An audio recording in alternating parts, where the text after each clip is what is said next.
Dave Feinberg has owned the local hardware store in Clifton for 20 years. And for the majority of those years, he's had no problems with anyone in the community.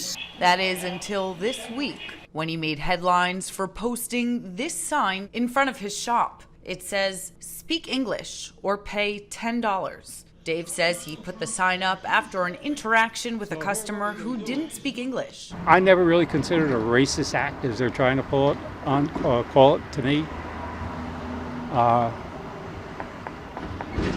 It's an act that I did out of frustration. And I've been out here a long time. It's very difficult as I've gotten older to talk to people who try not to communicate with me. The sign was up for weeks before it hit social media and the backlash began. I never had somebody legitimately walk in and said, "I don't like your sign."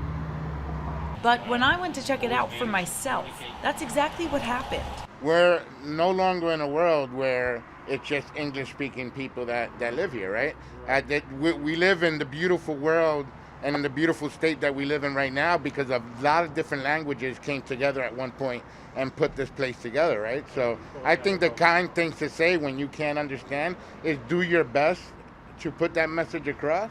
But putting up a sign like that, it creates so many different things.